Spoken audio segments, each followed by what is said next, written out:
Alright, अस्सलाम वालेकुम and a very warm welcome at UXL training platform, जहां पे आज हम ओरिएंटेशन डिस्कस करेंगे अबाउट कंप्यूटराइज्ड अकाउंटिंग, पीच3 quick book and MS Excel. जैसा कि आप सबको पता है कि आजकल के दौर में सॉफ्टवेयर टेक्नोलॉजी को लर्न करना बहुत ज्यादा अहम हो गया है। किसी भी आप कंपनी में चले जाएं, इवन अब तो किसी छोटे बिजनेस में भी चले जाएं, अगर आप स्मॉल बिल्कुल छोटा सा बिजनेस होगा, लेकिन वहां पे कोई ना कोई एक अकाउंटिंग सॉफ्टवेयर जरूर इस्तेमाल हो रहा होगा, कोई ना कोई ऐसी टेक्नोलॉजी जरूर यूज हो रही होगी जिसमें डिजिटल अकाउंटिंग इस्तेमाल हो रही होगी। अब वो मैनुअल खाते या मैनुअल जो एक लाइन लगा के लेजर बनते थे, उसका दौर अब रहा ही नहीं है। इसका सबसे बड़ा रीजन ये भी है कि अब ऐसे जो सॉफ्टवेयर हैं जिनके ऊपर अकाउंटिंग प्रोवाइड की जाती है, वो सॉफ्टवेयर अब इतने ज्यादा एक्सपेंसिव नहीं रहे।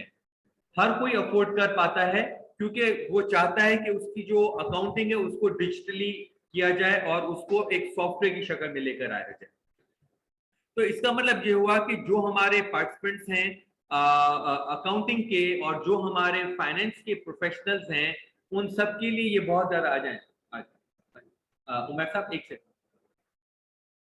तो उनके लिए बहुत ज्यादा ये अहम हो गया है कि अब अपनी जो मैनुअल अकाउंटिंग है उससे ट्रांजिशन करके डिजिटल अकाउंटिंग की तरफ मूव।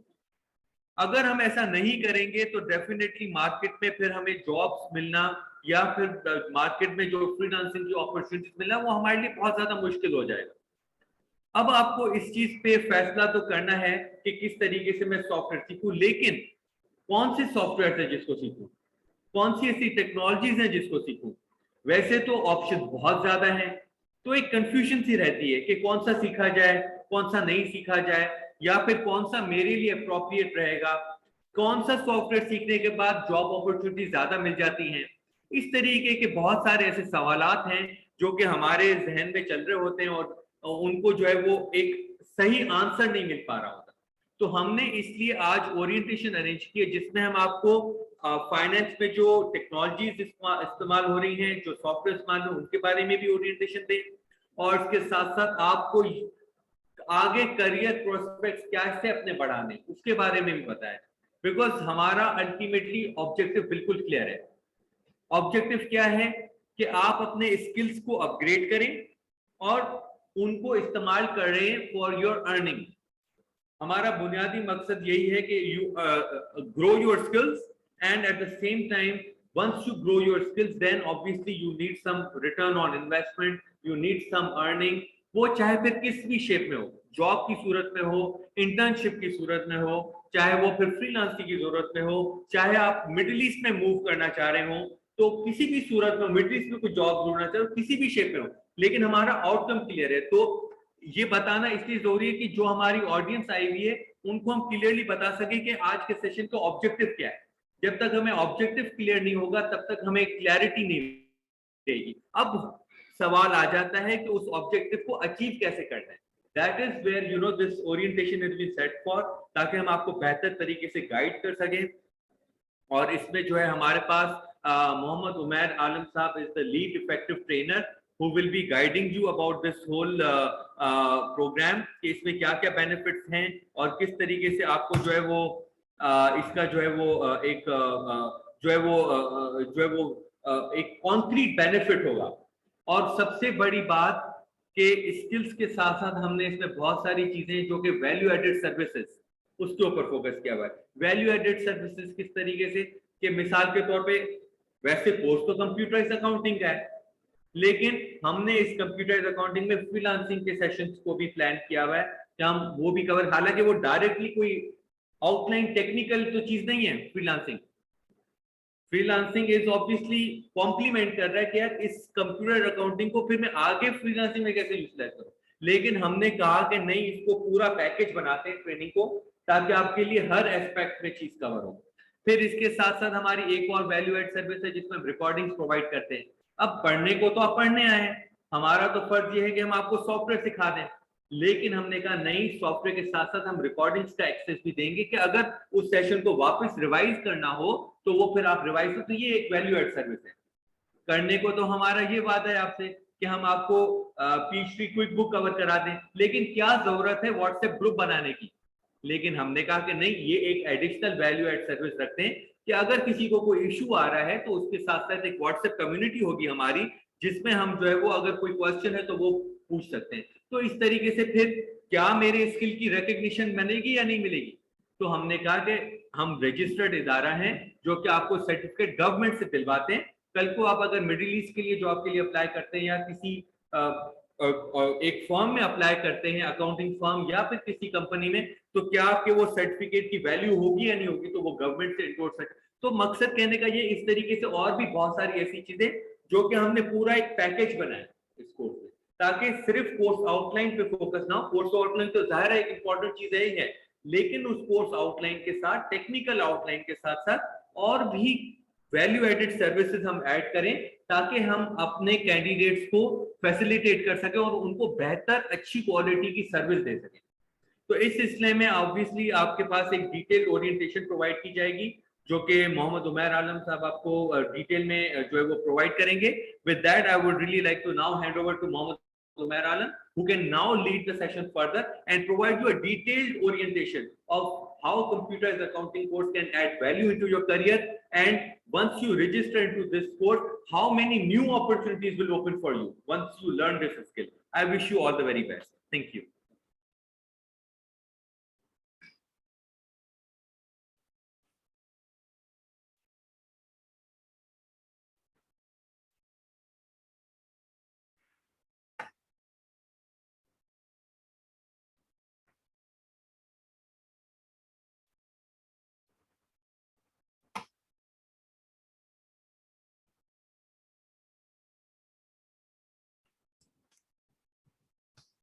अस्सलाम वालेकुम, कैसे हैं सब लोग? माशाल्लाह काफ़ी सारे लोग ऐड अप हुए हैं ऑनलाइन भी, और बहुत सारे ऑन कैंपसेस भी हैं, इन कैंपस भी हैं। काइंडली अपना जो माइक है वो स्विच ऑफ कर दें, तो फिर हम फर्दर जो है वो प्रोसीड करते हैं। तो let me introduce my self. सबसे पहले तो अपने आप को इंट्रोड्यूस करा दूं मैं। मेरा नाम मोहम्मद उमैर आलम है और आई हैव अल्हम्दुलिल्लाह 17+ ईयर्स का एक्सपीरियंस है मेरा अकाउंटिंग का, अकाउंटिंग बेसिकली फील्ड का, और एट सीनियर पोजीशंस। और उसमें से बहुत सारे ईयर्स जो हैं वो यूएई में गुजरे हैं, कुछ पाकिस्तान में हैं, और बहुत सारी इंडस्ट्रीज से इंगेज रहा हूँ इस पूरे 10 आवर के दरमियान। तो और ऑलमोस्ट मोर देन 5 और 6 सॉफ्टवेयर ऐसे हैं जिसमें कुछ बिग साइज हैं, जिसमें कुछ मिड साइज सॉफ्टवेयर हैं, जिनकी अल्हम्दुलिल्लाह हैंड्स ऑन एक्सपीरियंसेस रहे हैं। इस दौरान में काफ़ी सारा एक्सपोजर मिला अकाउंटिंग के हवाले से, फाइनेंस के हवाले से। और ये ट्रेनिंग बेसिकली इट्स लाइक, मतलब आपका एक कॉन्फिडेंस होना चाहिए कि वो ट्रेनर दे रहा है कि जिसका ऑलरेडी एक हैंड्स ऑन एक्सपीरियंस भी है और प्रैक्टिकल एक्सपीरियंस और एक्सपोजर है।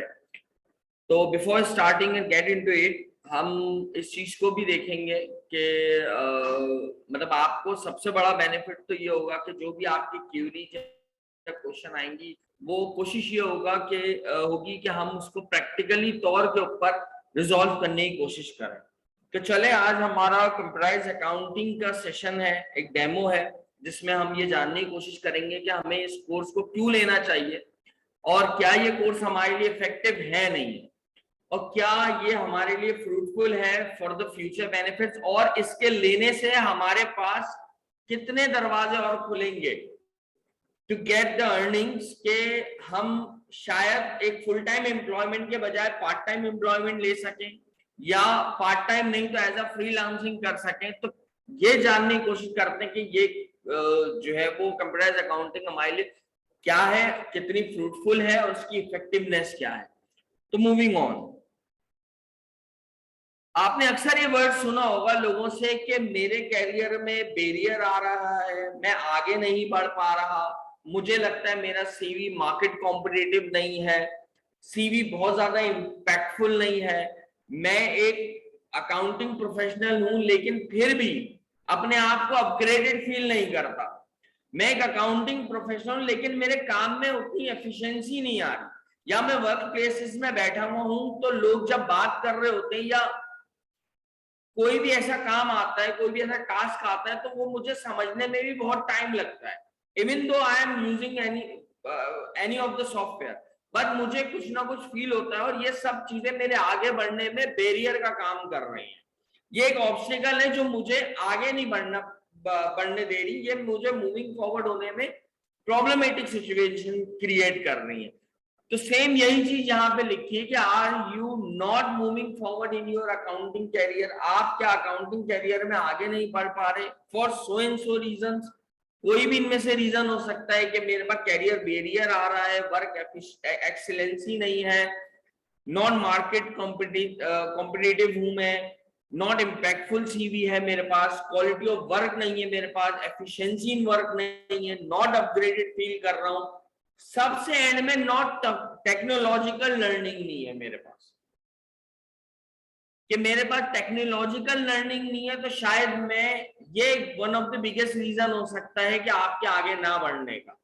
जैसे कि आपने पिछले दिनों एक डेमो देख ही लिया, हमारी जिंदगी के अंदर एक इंसिडेंट ऐसा आया हमारे इस वर्ल्ड में कि कोविड-19 आया, तो जो टेक्निकली साउंड थी कंपनी या लोग साउंड थे, तो उन्होंने जल्द से जल्द ऑनलाइन चीजें शुरू करी, कितना ऑनलाइन बिजनेसेस जो है वो प्रमोट हुआ इस दौरान में, एक्सपेंड हुआ। तो ये सारी चीजें टेक्नोलॉजिकल अवेयरनेस में भी आपकी, लिटरेसी में भी आपकी, क्योंकि जो बंदा जानता ही नहीं होगा वो रास्ता कैसे निकालेगा। जब आप टेक्नोलॉजिकल साउंड ही नहीं है, आपको पता ही नहीं है, आप उस टाइम पर ही लर्निंग स्टार्ट करेंगे तो शायद आप बहुत लेट हो जाएंगे। तो इसलिए यह है कि बी प्रिवेंटिव, हम इसीलिए ये सेशन रखा है हमने, और इसीलिए हमने ट्रेनिंग रखनी है कि लोग जो है वो अपने आप को प्रिवेंटिवली चले, नॉट डिफेंसिव चले, कि जब वो चीज हो जाए तो हम फिर सोच रहे हैं उसके बारे में। Moving to the next slide. एक यहाँ पर किसी ने एक बड़ी अच्छी बात बोली है, इसको थोड़ा सा म्यूट कर दें। Okay, the future illiterate will not be those who cannot read and write, but those who are technological illiterate. कि जो फ्यूचर इलिटरेट होंगे, शायद आप लोगों में से मैक्सिमम लोग मेरी इस बात से इत्तेफाक करें कि जो फ्यूचर इलिटरेट होंगे वो सिर्फ वो नहीं होंगे जो लिख और पढ़ नहीं सकते, वो होंगे जो कि टेक्नोलॉजिकली लिटरेट नहीं होंगे। उसकी वजह यह है क्योंकि टेक्नोलॉजी आज आपके बहुत सारे कामों को बहुत आसान कर रही है। जो काम पहले आप 2-2, 3-3 घंटे में कर रहे थे, वो काम बहुत जल्दी हो रहा है। तो उससे हमारे काम में 3A's आ रहा है, एफिशिएंसी भी आ रही है, इफेक्टिवनेस भी आ रही है और इकोनॉमिकल भी हो रहा है। अच्छा, कंप्यूटराइज्ड अकाउंटिंग है क्या? बेसिकली अकाउंटिंग के बारे में तो बहुत लोग जानते हैं माशाल्लाह कि अकाउंटिंग, ऑफ कोर्स यहाँ पे मैक्सिमम लोग वो होंगे जो अकाउंटिंग प्रोफेशनल्स ही होंगे या होने वाले होंगे या अबाउट टू स्टार्ट कर रहे होंगे अपना कैरियर या स्टेप इन हो रहे होंगे उसके अंदर। Computerised accounting uses computer to record, store financial transaction and generate reports on the basis this data. This can include maintaining financial record, preparing financial statements, and managing accounts payable, receivables. Computer accounting can make the accounting process more efficient, accurate, provide businesses with real-time data to make informed decisions.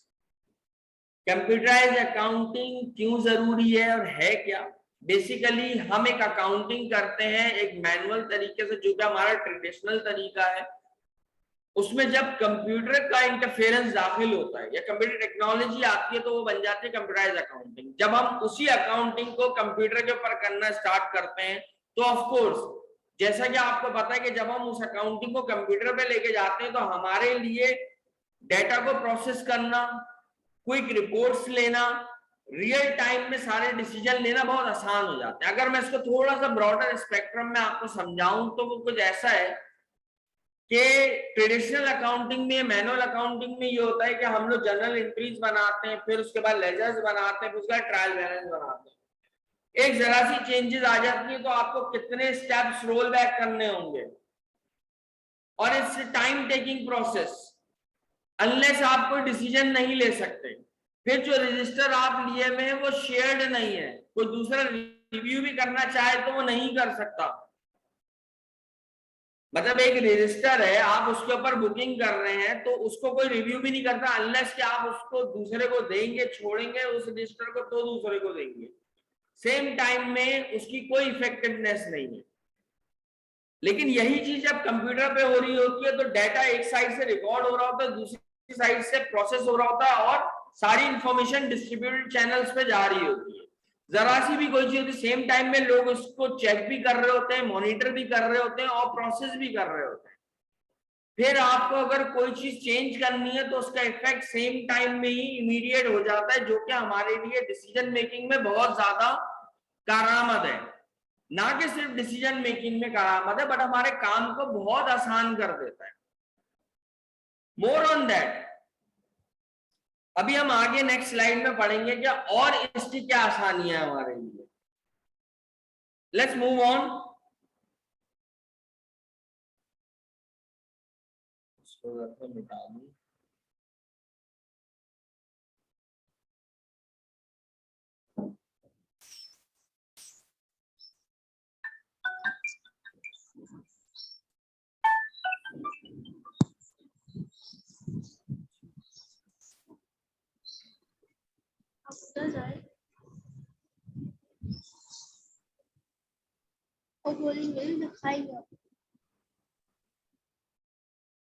हमें से जो accounting professionals हैं उनको बहुत अच्छी तरह मालूम है कि बेसिकली नॉर्मल जो हम अकाउंटिंग करते हैं उसकी एक साइकिल होती है जिसको हम बोलते हैं अकाउंटिंग साइकिल, जो स्टार्ट होती है जनरल एंट्री से और एंड अप होती है क्लोजिंग ऑफ बुक के ऊपर।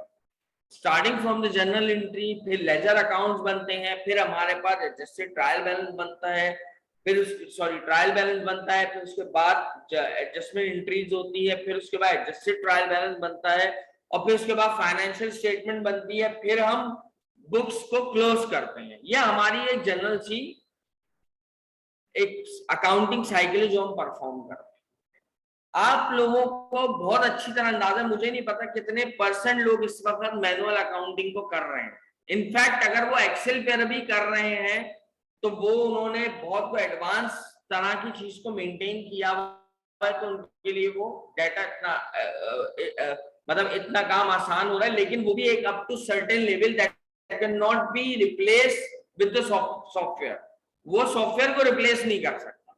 तो मैनुअल अकाउंटिंग के अंदर आप पहला काम क्या करते हैं, जनरल एंट्री बनाते हैं।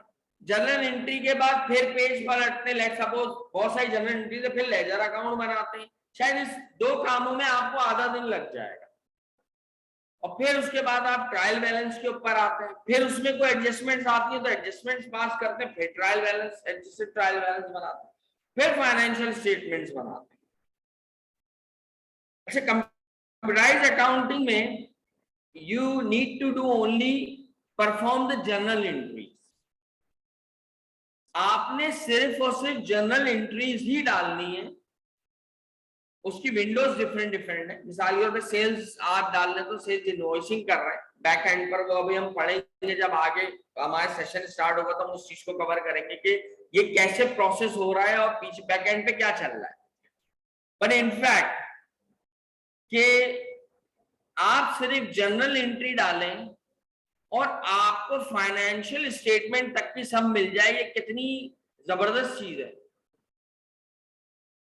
तो आपका कितना टाइम, कितनी एफर्ट, कितना कुछ चले गया कि आपने सिर्फ जनरल एंट्रीज डाल लें। You can get the trial balance, you can get the ledgers, you can get the financial statement, how quick it is.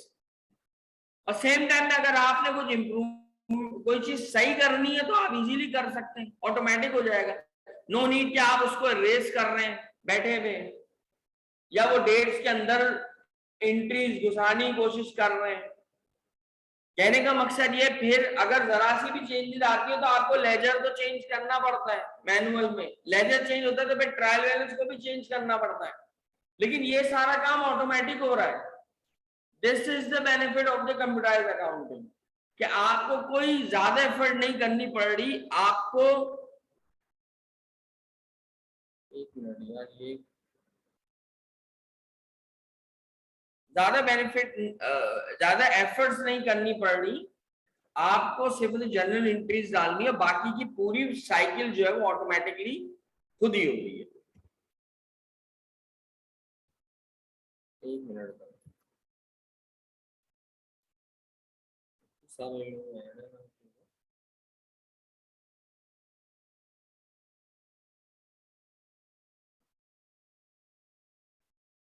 just a moment please।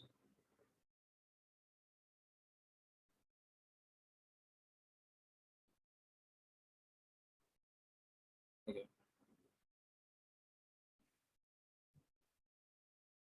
अच्छा, यहाँ पर हमने बेसिकली वो करने की, डिफरेंशिएट करने की कोशिश करी है कि मैनुअल और वर्सेस कंप्यूटराइज्ड अकाउंटिंग में क्या क्या डिफरेंसेस आते हैं, और आप लोग किस तरीके से ये आपको बेनिफिट देगी, और क्या क्या चीजें जो मैनुअल अकाउंटिंग में हम करते हैं कि जो कि कंप्यूटराइज्ड अकाउंटिंग में हमारी इजीली हो जाती है, और उसमें क्या डिफरेंस है।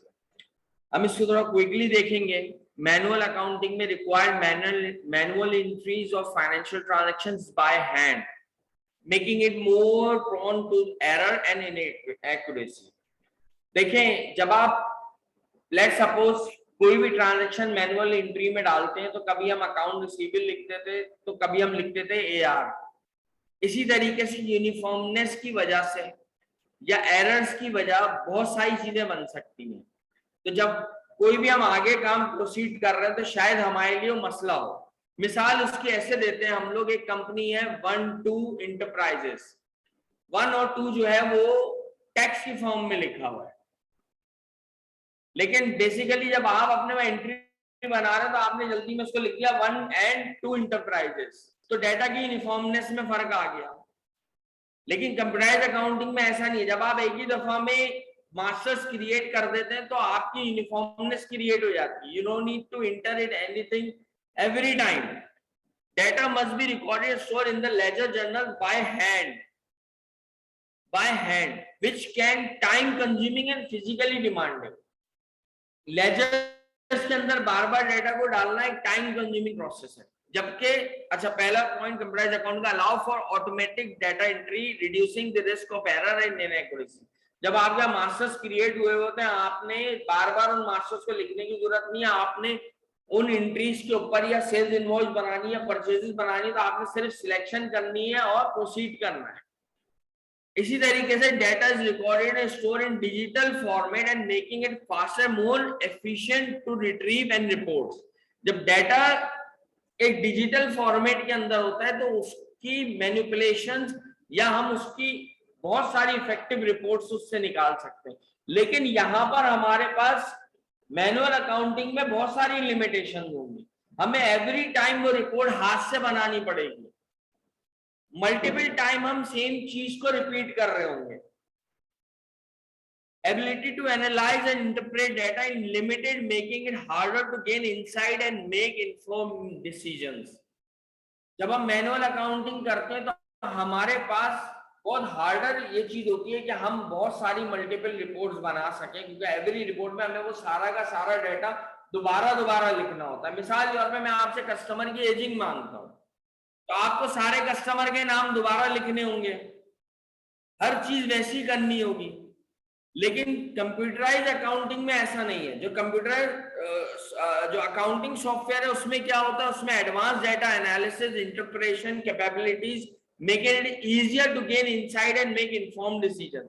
आपके मल्टीपल रिपोर्ट्स के ऑप्शंस हैं, आप किसी भी तरीके की रिपोर्ट चाहे जस्ट सिंगल क्लिक के ऊपर निकाल सकते हैं।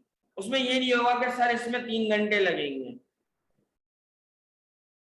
The store capacity is limited and it can be difficult to keep track of large amount of data। Of course, जब हम मैनुअल अकाउंटिंग की बात करते हैं तो हमारे पास रजिस्टर्स होते हैं, उसमें हम रेंजेस लिख रहे होते हैं डेट की, कि यार इतने रेंजेस की। खैर अब तो शायद बहुत सारी कंपनी में ऑटोमेट ही हो गई अकाउंटिंग, लेकिन जब प्रीवियस ईयर्स में जाएंगे आप अराउंड 1 और 2 डिकेड्स पहले, तो वहां पे मैनुअल अकाउंटिंग के प्रॉपर रजिस्टर रखे हुए होते थे कि इस मंथ के ये रजिस्टर थे, इनमें से जाके वो एंट्री रेक्टिफाई होगी। जब वो रेक्टिफिकेशन वहां होती है तो फिर आगे सब में रेक्टिफिकेशन होती है।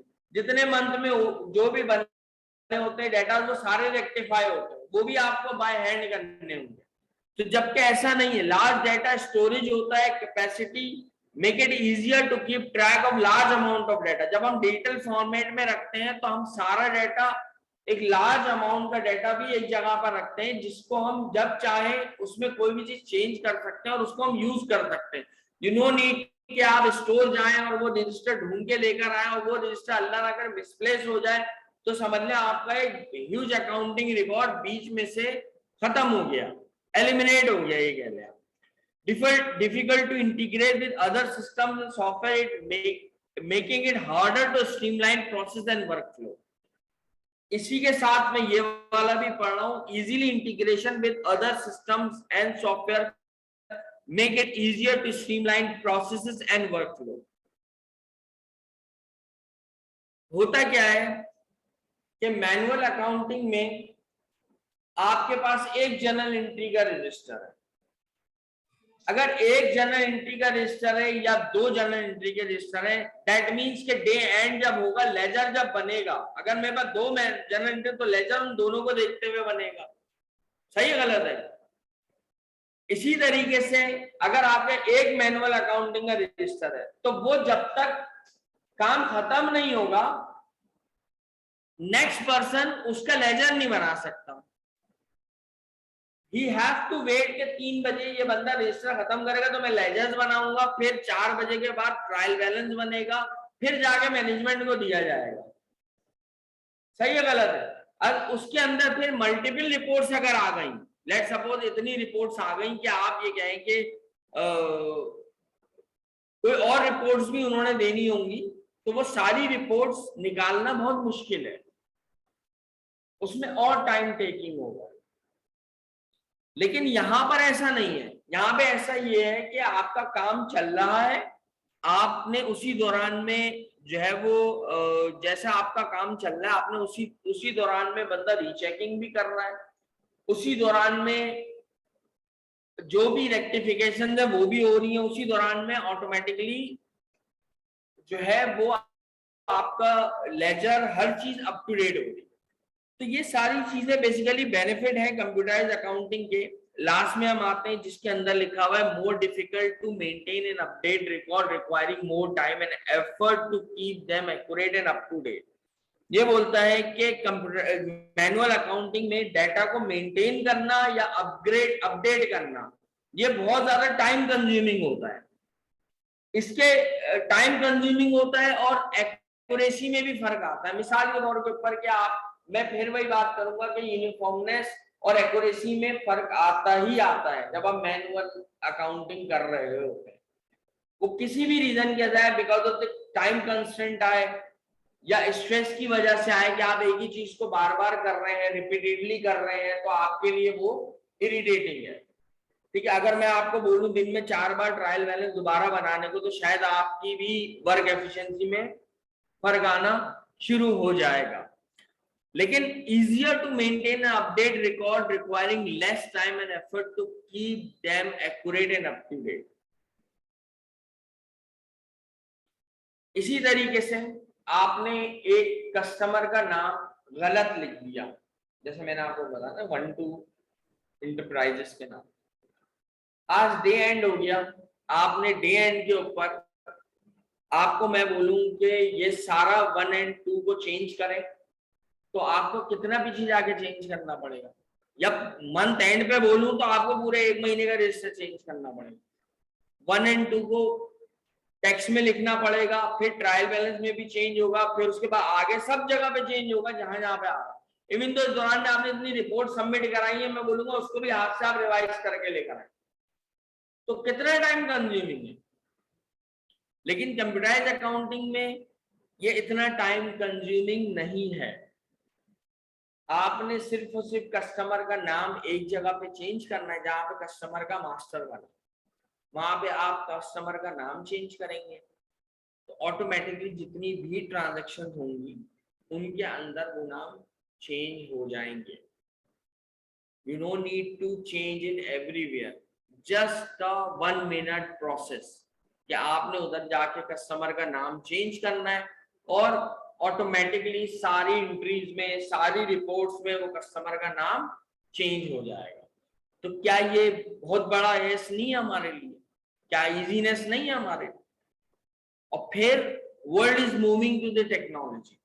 आज हम जितने भी मैनुअल हमारे काम है वो हम कंप्यूटराइज लेवल पे लेके जा रहे हैं। तो why not accounting? Civil engineering देखें, मैकेनिकल इंजीनियरिंग देखें, कोई सी भी इंजीनियरिंग उठा के देख लें, कोई दूसरी फील्ड उठा के देख लें, बायोमेडिकल देख लें, आप जेनेटिक्स देख लें, कोई भी फील्ड उठा के देख लें, हर जगह पे टेक्नोलॉजिकल इन्फ्लुएंस है और टेक्नोलॉजिकल बेनिफिट्स ले रहे हैं वो।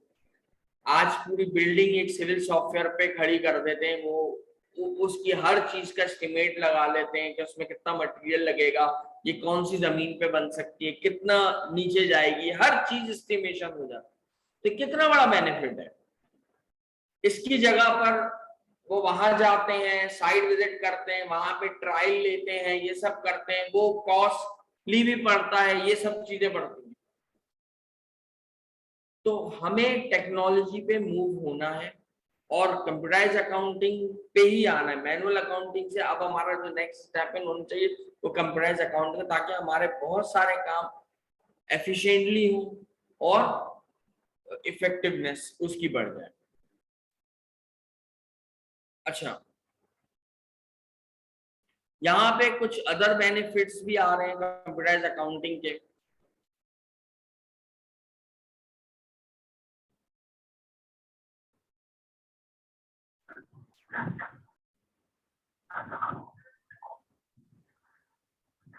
ओके, कंप्यूटराइज अकाउंटिंग के यहाँ पर कुछ और भी बेनिफिट्स हैं जिसको हम बोलते हैं कि बुलेट पॉइंट्स में या ग्लांस आइडिया लेना, तो हम वो भी देखते हैं। सिक्योरिटी, एक ओपन रजिस्टर पड़ा हुआ है मैनुअल, क्या सिक्योरिटी है?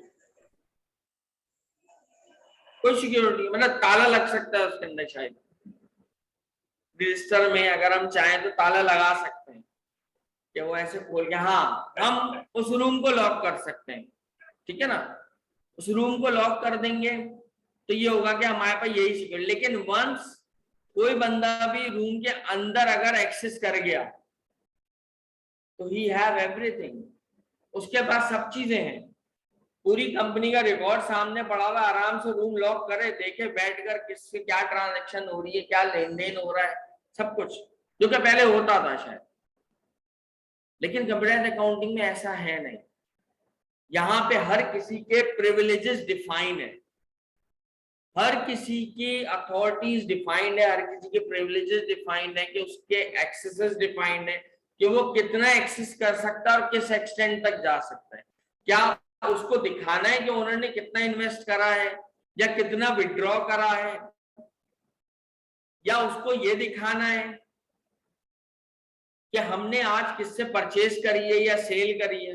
मिसाल के तौर पे एक एडमिन का बंदा है, उसको तो कंसर्न नहीं होना चाहिए कि ओनर ने कितना पैसा लगाया है और कितना पैसा इस महीने वापस लिया है। कोई लोअर डिग्री का स्टाफ है, उसका तो कंसर्न नहीं होना चाहिए कि भाई आप कंपनी कितना प्रॉफिट कमा रही है। तो कंप्यूटराइज अकाउंटिंग के थ्रू आप ये सिक्योरिटीज प्रोवाइड कर सकते हैं और उसको लिमिटेड कर सकते हैं। इसी तरीके से एरर फ्री अकाउंटिंग, जैसे कि मैंने आपको यहाँ पे एक एग्जांपल दिया error free accounting. Error free accounting में होता क्या है कि मैनुअल अकाउंटिंग में बहुत सारे काम ऐसे कर रहे होते हैं कि जो हम शायद निग्लेक्ट कर जाते हैं, इसलिए कि इट्स टाइम कंज्यूमिंग कि हम उसको रिवाइज करें। ऐसा भी होता है ना, ओवरलुक कर जाए या इंटेंशनली ओवरलुक करने की कोशिश करते हैं कि यार अब मैं क्या पीछे जाके चेंज करूंगा, नहीं। तो इसमें ये होता है कि जब सेम टाइम में मॉनिटरिंग चल रही होती है, आपका जो लाइक चीफ अकाउंटेंट बैठा वो रोज की एंट्रीज देख रहा है। लाइक अभी आपने अगर 3 घंटे का काम है, उसने अभी डेली ट्रांजेक्शन में देखा, उसने आपको फौरन बुला लिया, यार देखो ये आपने क्या किया है, उसी टाइम पे बुलाकर उसने वो चीज चेंज करा दिया आपसे। लेट सपोज आपने खर्चा किया टी एक्सपेंसेस का, अभी कोई खाना वाना ऑफिस में हुआ, उसने उठा के उसको एंटरटेनमेंट में डाल दिया, तो फौरन के फौरन चीफ अकाउंटेंट बुलाकर बोलेगा कि भाई इसको यहां नहीं डालें, इसको आप बुक करें जाकर स्टाफ वेलफेयर के अंदर, तो एरर फ्री हो गया ना। लेकिन यही चीज मैनुअल अकाउंटिंग में पता लगती डे एंड पर, अब डे एंड पर होती या मंथ एंड पे पता लगती, तो फिर हम जाकर 2 तारीख तीसरी तारीख की ट्रांजेक्शन्स को चेंज कर रहे होते। फिर जब वो एक हेड चेंज होने का मकसद ये होता कि फिर आगे ट्रायल बैलेंस भी चेंज होता। तो ये सारी चीजें हमें एरर फ्री अकाउंटिंग की। फिर ऑन दी अदर हैंड जब आपके पास एक जगह पे डाटा लिंकेज होता है ना, तो उसमें वैसे भी एरर्स के चांसेस कम हो जाते हैं। एक ही काम को मल्टीपल जगह पे लिखने से क्या होता है कि आपके एरर्स बढ़ना शुरू हो जाते हैं। कंप्यूटराइज अकाउंटिंग में आपने मास्टर्स चार्ट ऑफ अकाउंट्स पहले बना देने ताकि हर दफा आपको लिखना नहीं पड़े। जैसे कि स्टाफ वेलफेयर लिख रहे हैं तो कोई बंदा लिख देगा स्टाफ वेल, कोई बंदा स्टाफ लिख देगा स्टाफ एक्सपेंस, कोई बंदा लिख देगा स्टाफ वेलफेयर। अब आप बुला के पूछेंगे यार उमेर ये क्या लिखा है आपने, ये स्टाफ वेलफेयर ही है। मैं बोलूंगा हाँ वो जल्दी में ध्यान में नहीं आया तो मैंने स्टाफ एक्सपेंस लिख दिया। ऐसा तो होता है ना। इवन तो जब हम पढ़ते थे या जनरल एंट्रीज अपने टाइम में बनाते थे उसमें ही मसला आता था। लेस मैन पावर इसलिए कि पहले मैनुअल अकाउंटिंग में ये होता था कि एक बंदा ब्रेन हो जाता था पूरा एंट्रीज बना के, तो वो लेजर्स बनाने के काबिल नहीं होता, तो लेजर और ट्रायल बैलेंस का काम किसी और को दे देते थे कि भाई तुम करें, तुम करो। फिर उसके बाद फाइनेंशियल्स बनाने का काम किसी और को देते थे, महीने के एंड में रीचेकिंग का काम किसी और को देते थे। फिर फर्स्ट करें बिजनेस 1 से 2 जगह पर है तो 2 से 3 जगह के रजिस्टर मंगा के उसको कंबाइन करना। क्या हुआ, मैन पावर बढ़ती जा रही है। लेकिन जहां आपके अकाउंटिंग साइकिल में जनरल एंट्री से डायरेक्टली सारी चीजें ऑटोमेट हो गए, आपको फाइनेंशियल्स मिलने, वहां पे मैन पावर तो ऑलरेडी रिड्यूस हो गई ना। तो यू नीड टू कंसंट्रेट कि आपके पास जनरल एंट्रीज जो पास हो रही है, यानी कि एंट्रीज जो पास हो रही हो अकाउंटिंग की, जो बिजनेस ट्रांजैक्शंस है वो इफेक्टिवली पास हो रही हो, वो करेक्टली पास हो रही है सिस्टम में, तो आपको ये बात की तो श्योरिटी होगी कि आगे डाटा में परफेक्ट मिल रहा है, क्योंकि बीच में कोई ह्यूमन इंटरफेरेंस नहीं है। अगर है भी तो वो प्रिविलेज डिफाइंड है, वो राइट्स डिफाइंड है। इसी तरीके से आपके पास क्वालिटी रिपोर्ट्स का एक पार्ट ये भी है कि आपकी रिपोर्ट्स में यूनिफॉर्मनेस होनी चाहिए, हर चीज प्रॉपरली जिस तरह चल रही है हर मंथ उसी तरीके से चलती चाहिए। क्वालिटी रिपोर्ट्स में ये भी चीजें आती हैं कि आपको टाइमली रिपोर्टिंग मिल जाए। क्वालिटी रिपोर्ट्स में ये भी चीजें आती हैं कि जिस तरीके का आपने फॉर्मेट डिफाइन करा है आपको उसी फॉर्मेट की रिपोर्ट मिले। फॉर एग्जाम्पल हम एजी की रिपोर्ट बनाते हैं या फाइनेंशियल्स बनाते हैं। जब हम फाइनेंशियल्स बना रहे हैं तो उसके अंदर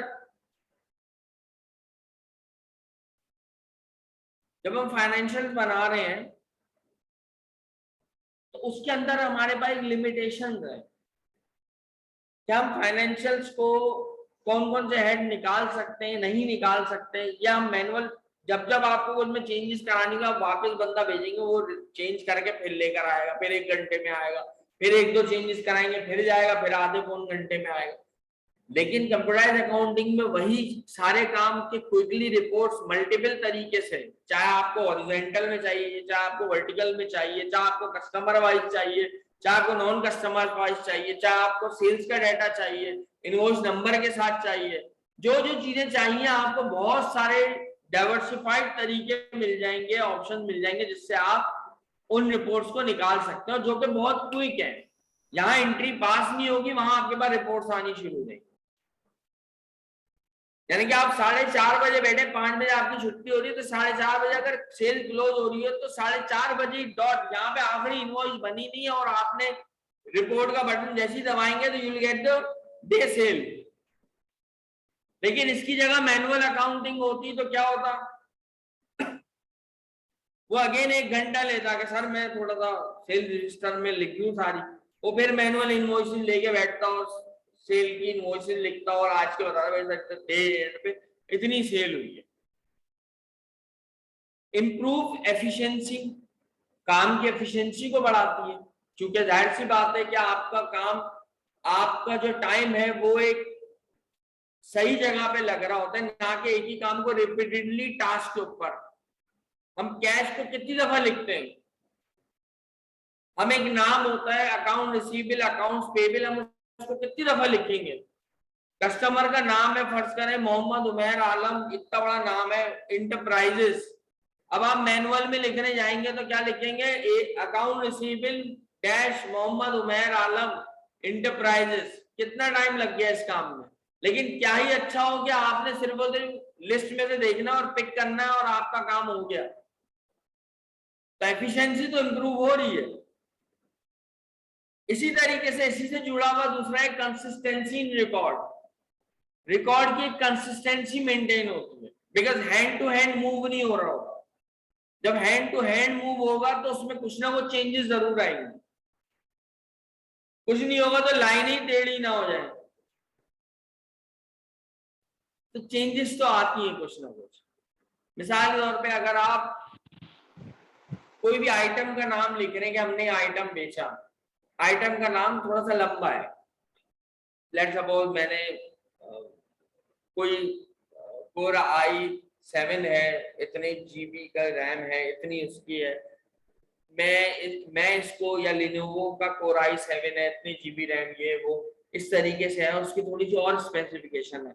तो क्या आप इस बात की मुझे श्योरिटी दे सकते हैं कि हम सब, आज मैं नहीं आया तो आप भी सेम इतना ही बड़ा लिखोगे? हो सकता है नहीं लिखें। तो ये चीजें तो आती हैं कि रिकॉर्ड की कंसिस्टेंसी तो हिलती है जब आप मैनुअल काम करते हैं।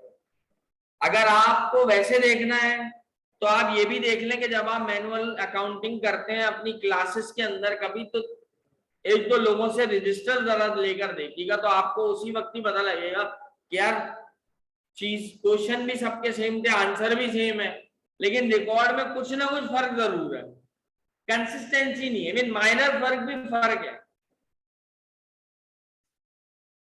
कहीं पे बैंक लिखेगा कोई बंदा, कहीं पे कोई बैंक अकाउंट लिख देगा, तो फर्क तो आएगा। उसके बाद एक्सेसिबिलिटी एंड ऑटोमेशन।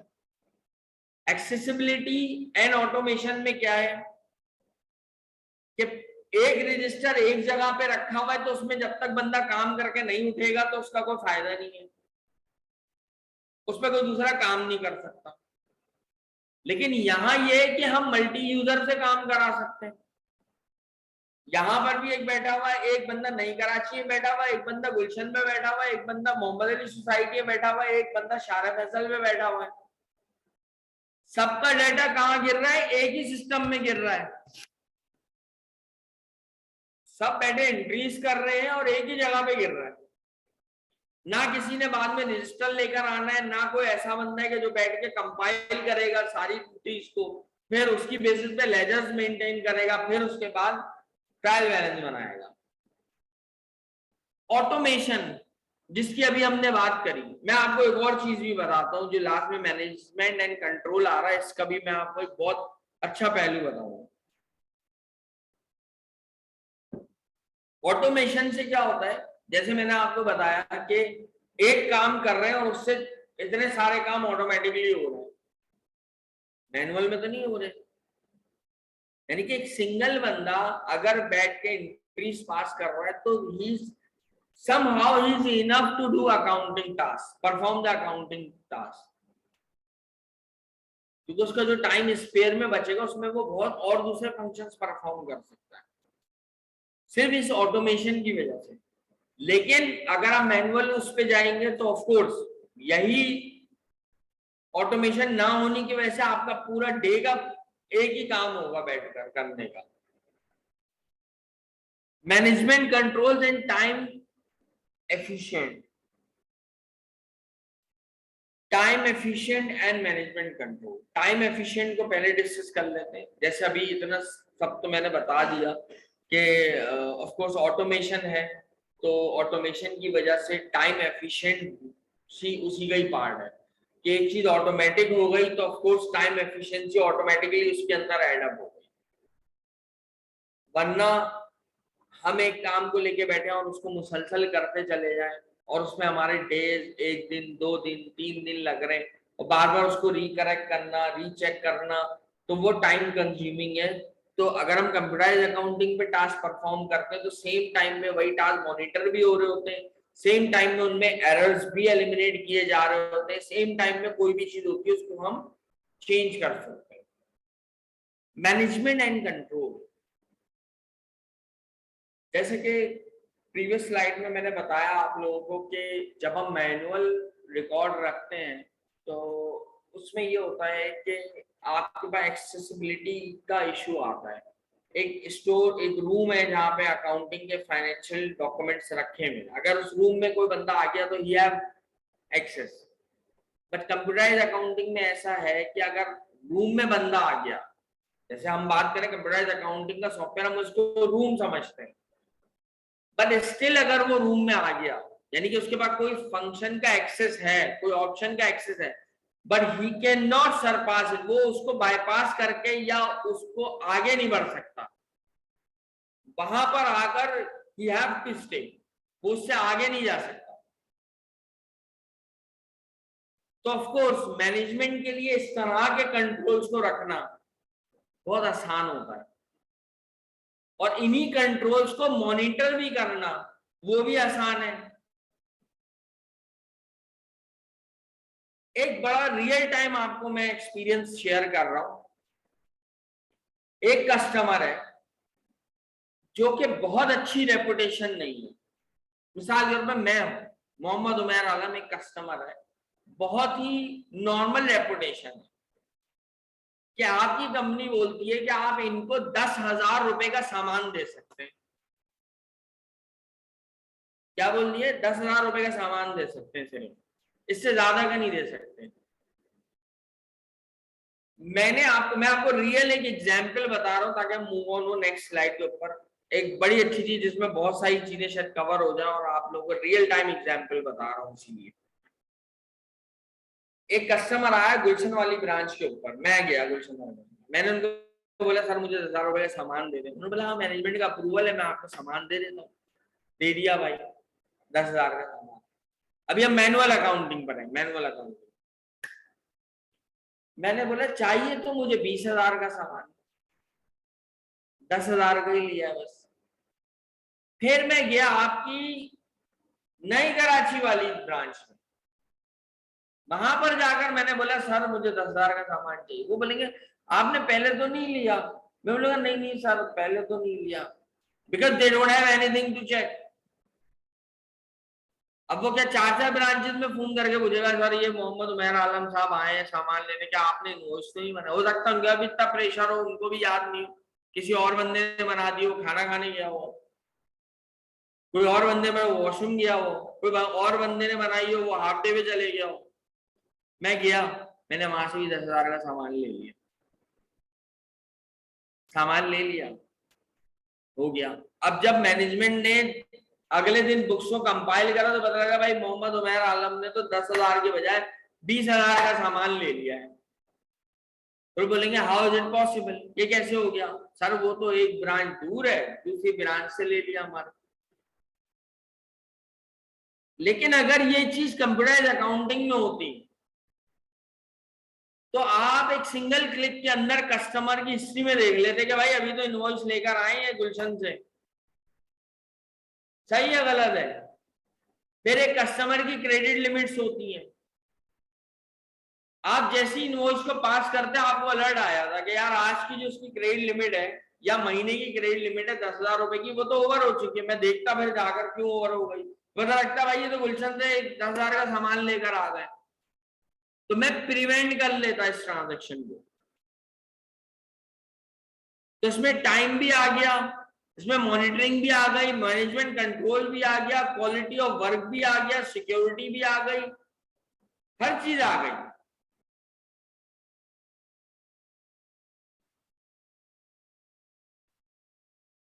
अच्छा, ये कोर्स बेसिकली है किन किन के लिए कि जिनको हम रेकमेंड करते हैं कि ये कोर्स कौन कौन से लोग ले सकते हैं? पहले तो ऑफ कोर्स प्रोफेशनल लेवल्स में ही 3 लेवल आ जाते हैं आपके। एंट्री लेवल होता है, मिड लेवल होता है, मैनेजरियल लेवल होता है। देखिए अक्सर जो ऑर्गेनाइजेशन में, मैं एंड से स्टार्ट कर रहा हूँ ताकि हम बैकवर्ड चलें, क्योंकि एंट्री और मिड लेवल तो बहुत लोगों को समझ में आ जाएगा। मैनेजरियल लेवल में शायद लोग बोलें कि भाई इनको क्या जरूरत है। तो अक्सर ऑर्गेनाइजेशन में ये इश्यूज आते हैं कि जो लोग ऑफ कोर्स जो लीडिंग पोजीशंस पे होते हैं उनके तकरीबन तजुर्बे बहुत उस ऑर्गेनाइजेशन में बड़े लॉन्ग रहे होते हैं, उनका tenure time more than 10 years या 12 इयर्स या 13 इयर्स रहा होता है। उस जमाने में शायद टेक्नोलॉजिकल इतने साउंड नहीं होते, तो वो हर शायद उनके सबऑर्डिनेट्स या उनके जो नीचे लोग काम कर रहे हैं वो उनसे प्ले भी कर रहे होते हैं कि सर ये काम तो बड़ा लंबा है। तो अगर वो लोग इसको समझेंगे तो उनको पता लग जाएगा कि ये काम कितनी देर का है, और शायद वो अपने डिपार्टमेंट को बहुत एफिशिएंसी से मेंटेन कर सके, मैनेज कर सके। इसी तरीके से मिड लेवल पर है कि अगर आपके पास ऑर्गेनाइजेशन में, आपके डिपार्टमेंट अकाउंटेंसी में कोई इश्यू अराइज होता है तो आप उसको बहुत अच्छे से हैंडल कर सकते हो अगर आपके पास एक अच्छी इंफॉर्मेशन या अच्छी नॉलेज है कि हम सर इसके ऊपर भी जा सकते हैं, हम इस तरीके से भी कर सकते हैं। तो हर लेवल की अपनी रिक्वायरमेंट्स हैं। फिर अनलेस कि आपको किसी चीज का फ्लो नहीं पता होगा, आपको उसके बारे में नहीं पता होगा, तो ऑफकोर्स सामने वाला बंदा तो आपसे प्ले ही करेगा, या आप शायद इतनी इफेक्टिवनेस से लीड नहीं कर पाए। फिर एंट्री लेवल होता है, जब आप एक प्रोफेशनल में एंट्री देते हैं, एक प्रोफेशन में एंट्री देते हैं, स्पेशली अकाउंट्स के अंदर, तो आप जब नए नए जाते हैं तो आपके लिए वो चीजें बड़ी नई नई होती हैं। विंडो आप बड़े परेशान होते हैं कि यार मैंने तो सेल की एंट्री के लिए सिर्फ ये एक 2 लाइन ही देखी थी, मतलब डेबिट और क्रेडिट, यही था ना, कैश या बैंक डेबिट या एआर डेबिट और सेल्स क्रेडिट, मैंने तो यही सेल देखी है। अब जब वो बेचारा जाता है कंपनी में तो उसके सामने इतनी बड़ी विंडो आती है, उसमें इतनी सारी इंफॉर्मेशन होती है, वो तो घबरा है, सर ये क्या है, सर यूनिट क्या है, सर क्वांटिटी क्या है, सर ये कैसे होगा, ये फिल कैसे होगा फॉर्म। अब वो देखता है भाई सेल को पास करने के लिए इतना बड़ा, तो वो वहीं से घबरा जाता है। अब जब वो घबराते तो ऑफकोर्स वहां पे उसकी प्रोडक्टिविटी भी सब स्टैंडर्ड होनी शुरू हो जाती है, परफॉर्मेंस भी सब स्टैंडर्ड होनी शुरू हो जाती है। फिर जो उसके साथ के लोग होते हैं वो भी इसको आगे आने नहीं दे रहे होते, because they are not guiding in properly और हर गाइडिंग इन प्रॉपरली। तो उनके लिए भी अच्छा है कि वो कम से कम जाएंगे, एंट्री लेंगे तो उनको पता हो कि भाई हमने ऐसे काम को स्टार्टअप करना है। फिर हमें जिस विंडो पे ही बिठाएंगे तो हमें पता है कि इसके आगे क्या चल रहा है और उसके पीछे क्या था और इसके साइडों में क्या है। It's not limited to this, आप एंट्री लेवल, मिड लेवल और मैनेजरियल लेवल तक की देखें। कोई भी फ्रेश इंटरमीडिएट्स हैं, फ्रेश ग्रेजुएट्स हैं, पीपल, वो लोग जो कि अकाउंटिंग में डायरेक्टली और इनडायरेक्टली इन्वॉल्व हैं, वो भी इन कोर्सेज को ले सकते हैं, अडॉप्ट कर सकते हैं, ताकि उनको भी इस चीज का आइडिया हो। बिकॉज हम मूव ही हो रहे हैं फॉरवर्ड, टेक्नोलॉजी की तरफ ही जा रहे हैं। Those who like to develop their career in the field of accounting, कोई ऐसे लोग हैं जिनको शायद रजिस्टर की जबान नहीं समझ में आती, जब वो घबराए आते हैं कि क्या मैं बैठ के कंपनी में ये बैठूंगा। ऐसे भी होते हैं ना भाई, हम लोग जब पढ़ रहे थे तो हम लोग यही सोचते थे ना कि मैं 2 पेज की जनरल एंट्री बनाऊंगा। सही है गलत है? 2-2 पेज, 3-3 पेज की अगर जनरल एंट्री होती, पहले तो हमारा 1 पेज की होती थी जो हमें नॉर्मली मिलता है सम करने का। कंपनी तो सम के हिसाब से नहीं चलती ना, कंपनी तो टेस्ट नहीं ले रही आपका। अब वो कंपनी में आप जब जाएंगे, उनमें फर्ज करें वो ट्रेडिंग कंपनी है, दिन में 100-150 इनवॉइसेस बन रही है, तो आप बैठ के एक सिर्फ इनवॉइसेस की फिर बैंक की डिपॉजिट्स अलग है, फिर पेमेंट करने की प्रोसेस अलग है, फिर पेमेंट रिसीव होने का, तो how many general entries it will be there? It will cross more than 400 plus. तो 400 एंट्रीज आप बैठ के कर रहे होंगे तो आप सोचेंगे नहीं एक मिनट के यार ये, तो उनके लिए भी है कि आप इस अकाउंटेंसी को सीखें, तो चाहे आप कहीं जाएंगे तो आप के लिए वो मसला ना हो। आप ये ना समझें कि आप बैठकर आपको ये जनरल एंट्री ऐसे करनी पड़ेगी। हो सकता है कि आपके लिए वो एक्साइटमेंट आपकी इनहेंस हो जाए, आप थोड़े मोटिवेट हो जाए कि भाई अब हमें इस पे काम नहीं करना, अब हमें इस पे काम करना।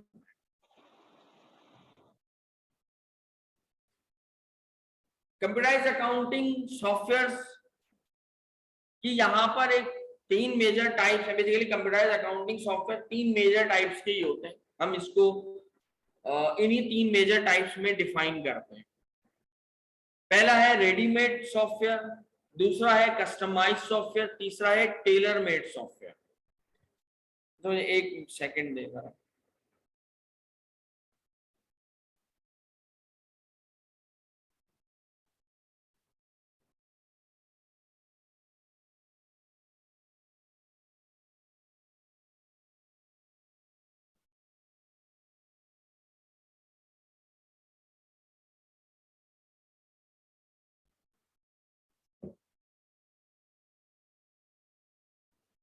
Readymade software, customise software, tailor made software. Readymade software कौन से हैं? जो कि रेडीली अवेलेबल है in the market. It is developed to meet the general requirements of the users. वो रेडीमेड सॉफ्टवेयर के जो एक स्टैंडर्डाइज जनरल रिक्वायरमेंट यूजर्स की मीट कर रहे हो, वो रेडीमेड सॉफ्टवेयर है मार्केट में। मिसाल के तौर पे एक अकाउंटिंग सॉफ्टवेयर है, मेरे और आपके हिसाब से उसमें क्या क्या फीचर्स होने चाहिए? जनरल एंट्रीज के होने चाहिए, सेल्स भी होनी चाहिए, पेमेंट्स के भी ऑप्शंस होने चाहिए, पेमेंट रिसीव करने के भी ऑप्शंस होने चाहिए, इन्वेंट्री के भी ऑप्शंस होने चाहिए, बैंकिंग के भी ऑप्शंस होने चाहिए, प्लस वेंडर से रिलेटेड रिपोर्ट्स भी होनी चाहिए, कस्टमर से रिलेटेड रिपोर्ट भी होनी चाहिए। It's general requirement. ये एक नॉर्मल अकाउंटिंग सॉफ्टवेयर जो भी आप मार्केट से बाय करते हैं उसके अंदर एक ये चीजें तकरीबन होती हैं। 99% सॉफ्टवेयर में ये चीजें आपको मिल जाएंगी। एम्प्लॉय से रिलेटेड डिटेल्स आप कर लें, वो मिल जाएगी। कस्टमाइज सॉफ्टवेयर क्या है? Modification are made to the existing software. These modification are in according with the special requirement of the user. अगर फर्स्ट करें इन रेडीली अवेलेबल या रेडीमेड सॉफ्टवेयर के अंदर कोई भी किसी भी किस्म की कस्टमाइजेशन करानी है तो हम इनको कस्टमाइज सॉफ्टवेयर बोल देंगे। मिसाल के तौर पे कि हम अगर क्विक बुक्स की बात करते हैं, क्विक बुक्स या कोई भी रेडी अकाउंटिंग सॉफ्टवेयर है, उनमें एक सर्टेन लेवल तक की तो कस्टमाइजेशन हो सकती है, लेकिन उसके बाद नहीं हो सकती। ये मैंने क्यों बोला? ये इसलिए बोला कि हर इंडस्ट्री की अपनी रिक्वायरमेंट है, और आज के इस दौर में जो टेक्नोलॉजिकल एरा चल रहा है, इसमें आपको पता लगेगा कि जैसे कि आप लोग देख रहे हैं कि सेल्स अगर हम कर रहे हैं तो उसका पहले एक चैनल होता था कि customer have to come to the market, या किसी जगह आना है, किसी शॉप पे आना, फिजिकली बाय करना है, सेल करना है। मैं अभी एलिमिनेट कर रहा हूँ उस चीज को, हटा रहा हूँ। जो मोबाइल पे बोल के मंगाते हैं ना सामान, वो सिर्फ एक एस है हमारे लिए, मतलब समझने की वो इजीनेस के लिए, लेकिन है वही कि आपने फिजिकली जाना। लेकिन दौर हर 10 साल में चेंज होता है, तो तकरीबन इन 10-15 सालों में हमने नई नई इनोवेशन देखी, नई नई टेक्नोलॉजिकल इवैल्यूएशन रेवोल्यूशन देखी, नई नई चीजें देखी कि जब टेक्नोलॉजी आगे बढ़ी तो हमें ऑप्शंस मिले कि हम ऑनलाइन भी मंगा सकते हैं, किसी चीज को ऑनलाइन ऑर्डर भी कर सकते हैं, ऑनलाइन उसकी वीडियो भी देख सकते हैं। फिर उन्होंने बोला नेक्स्ट लेवल पे लेके चलेगा कि आप कंप्यूटर पे वेब पे जाके ऑर्डर ना करें, आपको इतनी आसानी दे दी कि आप जाएं और मोबाइल ऐप के थ्रू भी कर लें। तो कंप्यूटर जैसी चीज भी जो पहले लोग जाए लैपटॉप पे या कंप्यूटर पे के कर रहे थे, अब उन्होंने वो भी खत्म कर दिया, मतलब मोबाइल ऐप से भी कर रहे हैं। नेक्स्ट इससे भी बड़ा लेवल ये आ गया कि उन्होंने बोला कि भाई आप किसी और वेबसाइट पे जाकर भी रीडायरेक्ट होकर भी ऑर्डर कर सकते हैं, जिसको हम दराज वगैरह बोलते हैं। एक तो था आपने डायरेक्ट परचेजिंग करी है, एक आपने करी इनडायरेक्ट परचेजिंग, क्या आप किसी दूसरी वेबसाइट पे जो कि एक मार्केट प्लेस बना हुआ, आप उसके थ्रू वेंडर को अप्रोच कर लिया, तो कितने सारे चैनल्स हो गए। फिर इसी तरीके से पेमेंट के भी मौके चेंज हो गए। पहले ये होता था कि कैश है, कैश पे बात करें, फिर चेक आया, चेक पे बात करें, ये चेक कैश और चेक दो मोड होगा। अब तो ऑनलाइन ट्रांसफर भी आ गया, क्रेडिट कार्ड की पेमेंट्स भी आ गई कि आपका कस्टमर कितने चैनल से आपको पेमेंट कर रहा है, ऑनलाइन भी कर रहा है, ट्रांसफर्स भी कर रहा है, और फिर on top of it easy पैसा, जैश कैश भी आ गया। कितने चैनल बन गए। फिर अभी लेटेस्ट आया है नादरा ई सहूलत, एक और चैनल एडअप हो गया, बढ़ते जा रहे हैं। इसी तरीके से कस्टमाइजेशन भी हम सर्टेन लेवल तक करा सकते हैं, अगर वो कंपनी उसको इतनी कस्टमाइज करा सके। लेकिन क्या हो कि हमारी रिक्वायरमेंट मीट नहीं हो पा रही, हम इंडस्ट्री के हवाले से हम चाह रहे हैं कि कंप्लीटली तौर पे हमारा सॉफ्टवेयर जो है वो हमारे मुताबिक हो, तो हमें मूव होना पड़ेगा टेलर मेड सॉफ्टवेयर के ऊपर। That is called, it refers to the software design and programming based on user specific requirements. जैसे कि हम बात करते हैं उन बड़ी बड़ी कंपनीज की जहां पर वो लोग इन हाउस अपने सॉफ्टवेयर बनाते हैं। अच्छा, इसी के ही समझ लें कि जब हम टेलर मेड सॉफ्टवेयर की बात करते हैं तो इसी का ही समझ लें कि लिंक अप ईआरपी होता है, कि ईआरपी के अंदर ही फिर ये चीजें, ये मॉड्यूल्स अवेलेबल होते हैं एंटरप्राइज रिसोर्स प्लानर के अंदर। लाइक बहुत बड़ी इंडस्ट्री है, हम उधर सैप इंप्लीमेंट करा रहे हैं, ओरेकल फाइनेंस इंप्लीमेंट करा रहे हैं, तो वो उस इंडस्ट्री के हिसाब से उसको कंप्लीटली कस्टमाइज कर देते हैं।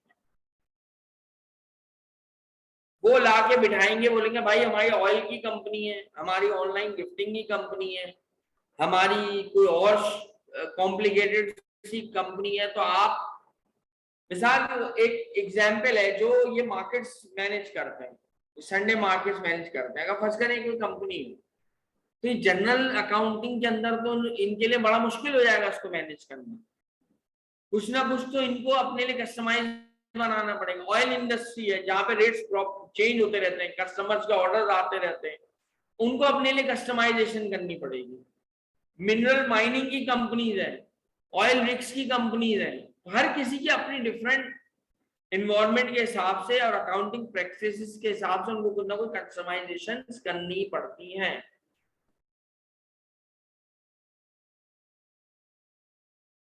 तो इनको हम बोलते हैं टेलर मेड सॉफ्टवेयर्स।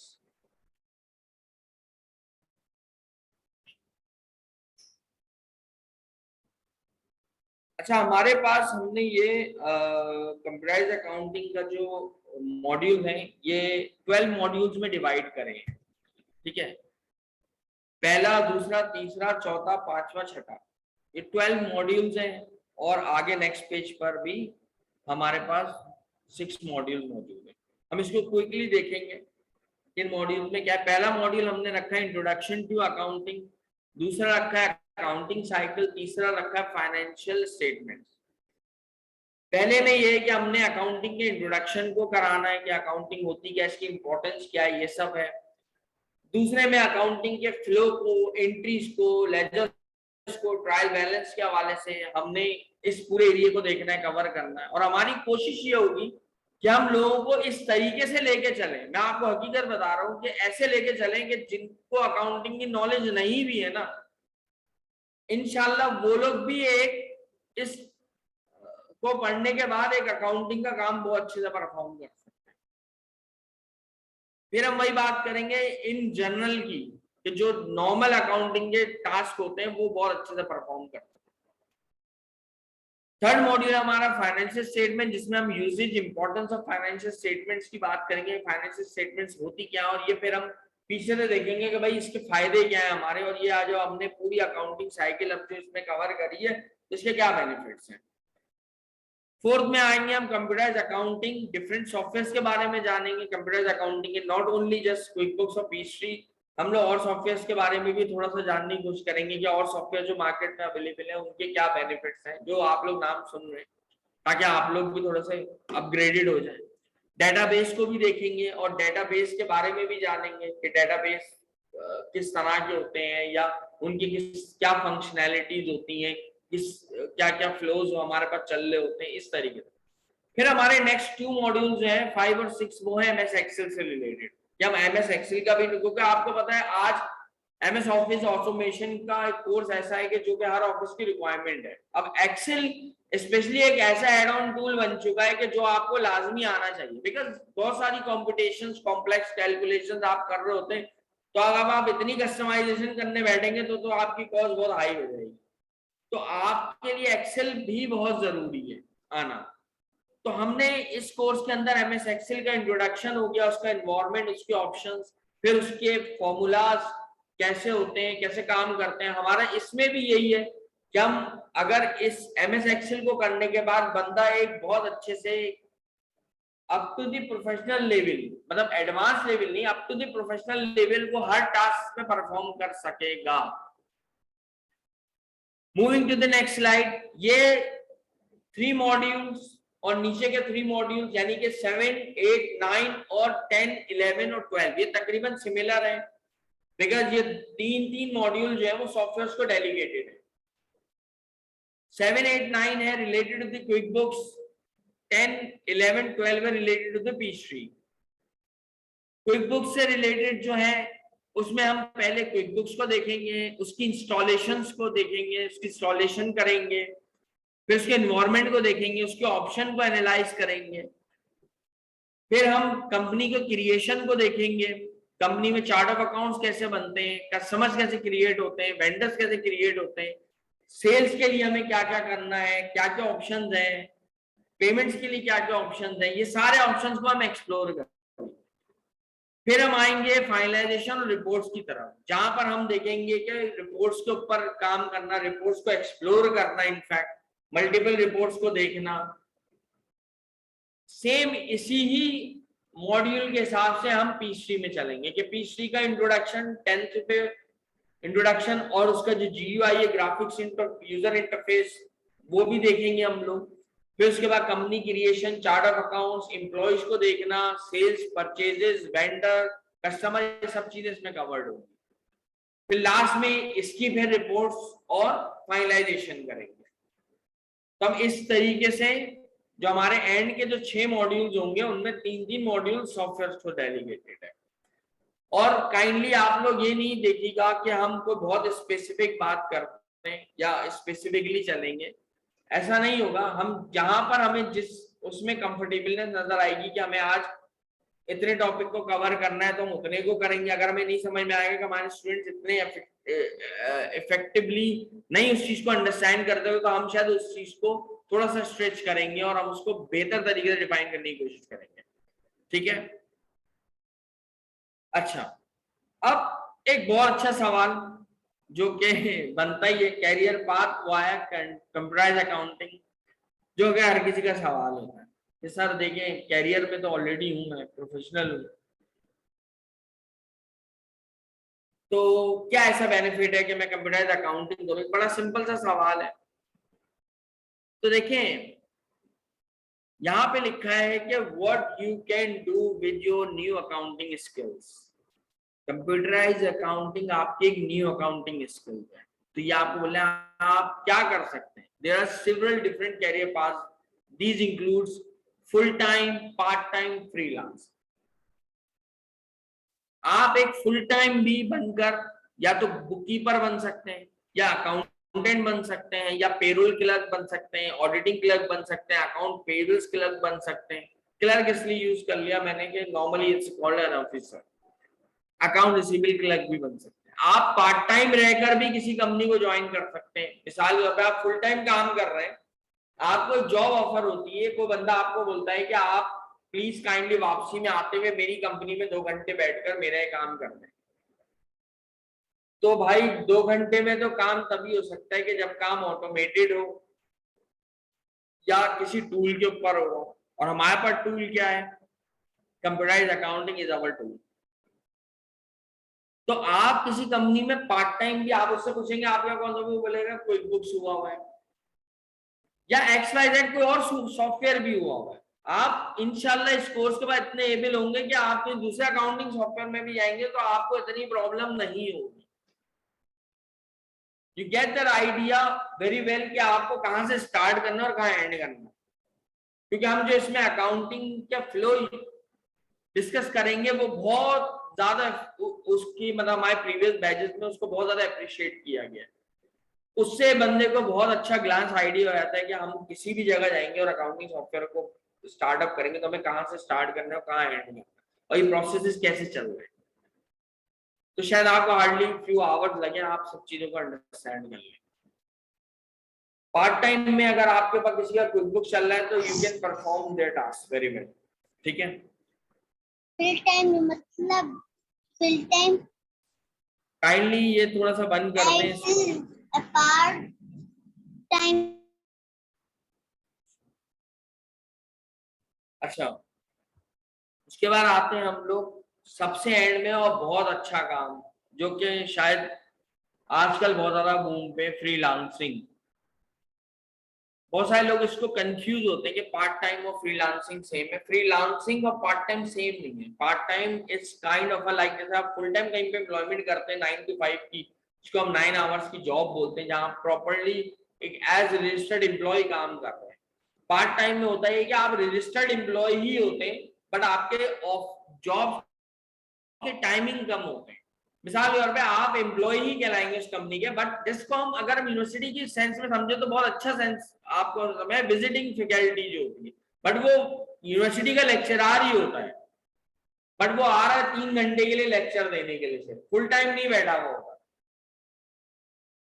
इसी तरीके से फ्रीलांसर क्या है, जैसे कि नाम से पता है कि फ्री, वो किसी का बेसिकली डायरेक्ट एम्प्लॉय नहीं होता, वो सर्विसेज प्रोवाइड कर रहा है। आप उससे काम ले सकते हैं, मैं अपनी मर्जी से काम करूंगा, भले मैं बैठ के करूं चाहे मैं खड़े होके करूं, मेरे पास लैपटॉप कौन सा है, मेरे पास टाइमिंग कौन सा है, आपको काम मिल जाएगा। लेकिन पार्ट टाइम में जो काम कर रहा होता है उसके लिए वो सारी की सारी ऑब्लिगेशंस रहती है जब वो उस कंपनी के अंदर एंटर हो जाता है। लेकिन फ्रीलांसर अपने हिसाब से काम कर रहा होता है। तो आजकल ये चीज बहुत ज्यादा बूम है। आपने देखा होगा guru.com है, फाइवर है, फिर one of the most famous Upwork है, जहां पे लोग जाकर बुक कीपिंग के टास्क पकड़ रहे हैं। अकाउंटेंट एज एन अकाउंटेंट या रिमोट अकाउंटेंट या आउटसोर्स अकाउंटेंट काम कर रहे हैं किसी के लिए। तो इस वक्त ये काम फ्रीलांसिंग में भी वन ऑफ द बूमिंग है कि जो बाहर के क्लाइंट्स भेजते हैं या लीड्स पोस्ट करते हैं और आप उन लीड्स को कवर अप करें और उन लीड्स के ऊपर बिड करें, आप जाकर उनको वो करें कि हमने ये भेजना है या हमारी ये एक्सपर्टीज है, तो आप उसके ऊपर अपने बिड कर सकते हैं। अगर आपको प्रोजेक्ट मिल जाता है तो वो इसी बेसिस पे मिलेगा कि आपके पास कोई अच्छी स्किल्स है। और क्विक बुक्स इस वक्त बहुत ज्यादा फेमस है ऑनलाइन। मूविंग ऑन, ये मैंने कुछ सैम्पलिंग यहाँ पर दी है आप लोगों को यहाँ बताने के लिए जो आप सीख रहे हैं उसका exposure it's not just limited to the company या जिस कंपनी में आप जाकर जॉब कर रहे हैं वहां तक लिमिटेड नहीं है। आप अपने आप को एक नेक्स्ट लेवल के ऊपर भी लेके जा सकते हैं या उसके लिए अभी से प्रिपेयर्ड हो सकते हैं या एक ऐसे फ्यूचर में दाखिल हो सकते हैं जो कि अनलिमिटेड है। यहाँ पे कुछ अपवर्क पे अकाउंटिंग के वर्क की लीड्स पोस्ट हुई है। एक सैंपल लीड्स है जो कि 3 है सिर्फ, मतलब मैंने तो यहाँ पर सिर्फ 3 ही लगाई है तो बहुत सारी, जिसमें कहीं वो बोलता है कि मुझे क्विक बुक्स का बुक कीपर चाहिए, यानी बुक कीपर का मतलब है कि जनरल एंट्री, सेल्स, परचेजेस वगैरह डालने वाला बंदा, बुक कीपर चाहिए। इन्होंने बोला मैं पर आवर आपको $5 दूंगा। इसी तरीके से नीचे आएंगे तो बोलता है quick books data and booking चाहिए, कि कुछ बुक्स के ऊपर काम करने वाला कोई बंदा हो जिसको जो डाटा एंटर कर सके, बुक कर सके, मुझे ऐसा बंदा ला कर दें। अब इस पे आपने जाके अपनी एफर्ट्स करनी है, आपने अपनी प्रोफाइल बनानी है और उस प्रोफाइल के जरिए आपने वो कंटेंट बनाना है जो कि इम्पैक्टफुल हो। आप जब इसके ऊपर रिप्लाई करेंगे तो आपने जाकर उसके ऊपर रिप्लाई करना है कि भाई मैं ये काम कर सकता हूं, I am the one who you are looking, तो मैं ही वो बंदा हूं जिसको आप देख रहे हैं, मतलब मैं फिट हूं इस जॉब के लिए। इसी तरीके से थर्ड में आ गया है तो ये भी एक काम है कि accountant needed to set up QuickBooks. जब आप चार्ट ऑफ अकाउंट्स ये सब चीजें बनाना सीख जाएंगे तो आप ये काम भी परफॉर्म करके दे सकते हैं। अच्छा, ये सिर्फ जरूरी नहीं है कि अपवर्क के प्लेटफॉर्म में आपको मिले, या आपको गुरु के प्लेटफॉर्म में ही मिलेगा, freelancer.com पे ही मिलेगा, ये आपको P2P पे ही मिलेगा, पर्सन टू पर्सन भी हो सकता है काम मिल जाए, कोई बिजनेस भी आपको एक काम दे सकता है। ये तो एक चैनल है, क्या कहलाएगा वही फ्रीलांसिंग का काम। हो सकता है आपको कोई जानने वाला हो बाहर तो बोले मेरा बिजनेस है, आप काइंडली इसको टेकअप कर लें और इसकी सर्विसेज दे दें।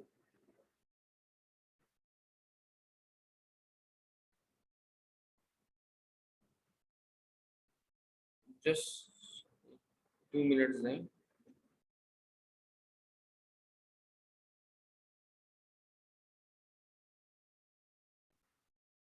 अच्छा, अभी किसी के कोई क्वेश्चन आंसर्स हैं तो काइंडली जरूर पूछें।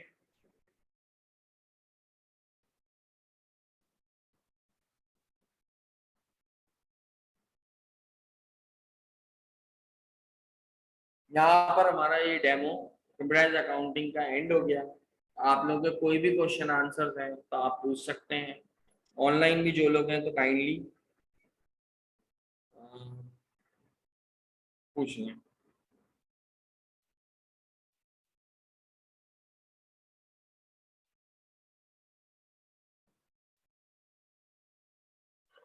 सर फीस वगैरह का स्ट्रक्चर भी बताते हैं अगर प्लीज। जी अभी ये बताते हैं, फरहान साहब आ रहे हैं ऑनलाइन, तो अभी वो यहाँ से टेकअप वो ही करेंगे उस चीज को, तो वो आपको डिफाइन कर देंगे, फीस स्ट्रक्चर वगैरह बता देंगे। बाकी इससे कंप्यूटराइज अकाउंटिंग से रिलेटेड अगर कोई क्वेश्चन है, हमारे पास टाइम लिमिटेड है तो आप लोग पूछ सकते हैं। उसके बाद भी अगर आपकी कोई क्यूरी आती है तो मोस्ट वेलकम, कोई मसला नहीं है। आप यू एक्सेल में हमारे बता सकते हैं कि भाई इस तरह की कोई चीज है, अगर कोई गाइडलाइन मिल जाए, यानी कि कोई क्यूरी है हमारी किसी हवाले से है तो आप बता सकते हैं। हो सकता है हम आपकी उसमें हेल्प कर सकें या हमारा एक्सप्लेन करना आपके लिए वो फायदेमंद हो।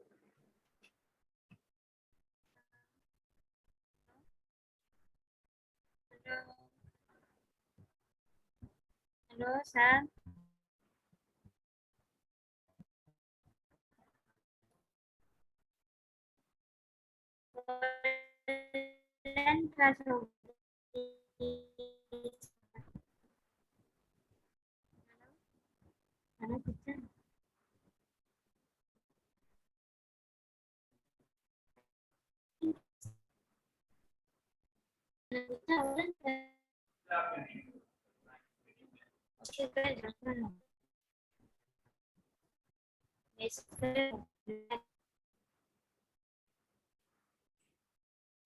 तो ये ट्रेनर, ये फैसिलिटेटर्स की प्रोफाइल है मिस्टर फरहान शाहिद काजी की,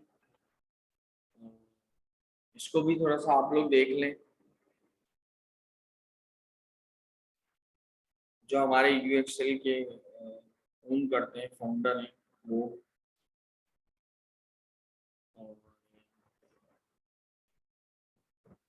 ये है मेरी प्रोफाइल।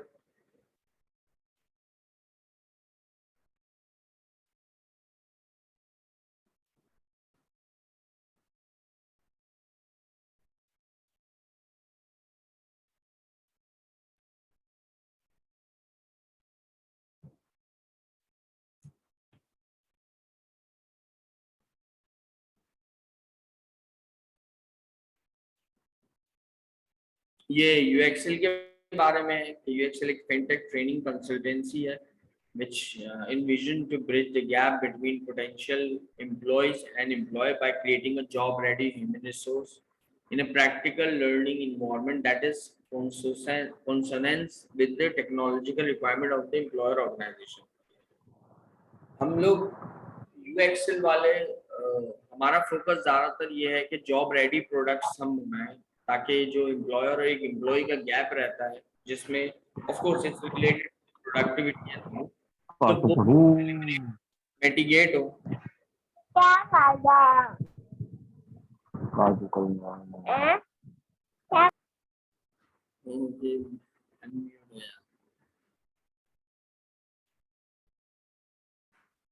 अच्छा, अगर आप हमारे एडमिशन लेंगे तो आपको live case study based technique teaching to actual study है, एलएमएस रिकॉर्डिंग है, व्हाट्सएप कम्युनिटी ग्रुप हमारा बना हुआ है, यानी कि हर बैच का हम सेपरेट व्हाट्सएप का कम्युनिटी ग्रुप बनाते हैं। हमारे पास लर्निंग मैनेजमेंट सिस्टम है जहाँ पे रिकॉर्डेड लेक्चर्स मौजूद होते हैं। अगर इन केस आपने क्लासेस मिस कर दी तो आप उस पर भी देख सकते हैं, बट मेरी हमेशा रिकमेंडेशन ये होती है कि आप ऑन कैंपस क्लास में, स्पेशली ट्रेनिंग वगैरह की, तो आपको ऑन कैंपस लेनी ही चाहिए। दिस इज जस्ट एक एक्स्ट्रा फैसिलिटी आपको दी हुई है कि अगर आप चाहें तो अगर आपने मिस कर दी तो आप उसको देख सकते हैं, बट कोशिश ये करेंगे ऑन कैंपस ही आकर आपको क्लास जो है वो लेंगे। Recognise government trade testing board certification of completion मिलेगा आपको। बाकी एडमिशन लिंक है और आई गेस ये डेमो की फाइल भी या लिंक्स वगैरह हर चीज अवेलेबल है हमारे फेसबुक पेज के ऊपर।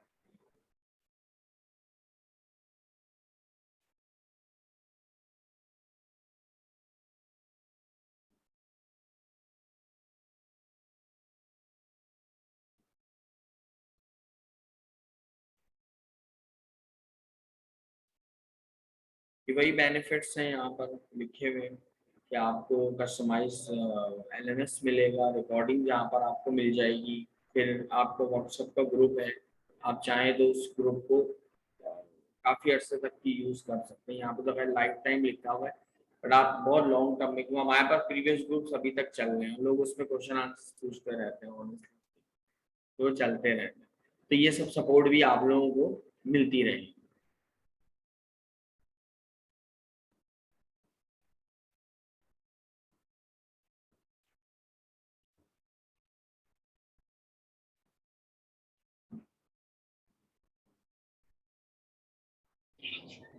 अच्छा, वैसे आपके पर मंथ जो फीस है वो 9,100 है, सही है ना, तो दैट विल कम 18,200। लेकिन अगर आप लोग ये चाहते हैं तो आप लमसम पे करके 16,200 दे सकते हैं, दैट्स अ फ्लैट फी, इसमें सब कुछ इंक्लूडेड है। और ये ऑफर जो है वो ट्यूसडे तक वैलिड है, 30 मई तक की 3 PM तक की, ठीक है। तो कोशिश करें कि आप इस ऑफर को अवेल कर लें ताकि आप लोगों के लिए कुछ ना कुछ थोड़ा सा इकोनॉमिकल पड़े।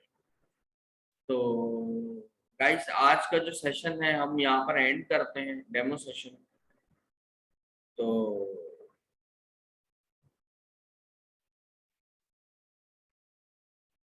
ये सारे मॉड्स हैं जिससे आप एडमिशन, बेसिकली एडमिशन आप एडमिशन लिंक से ले सकते हैं।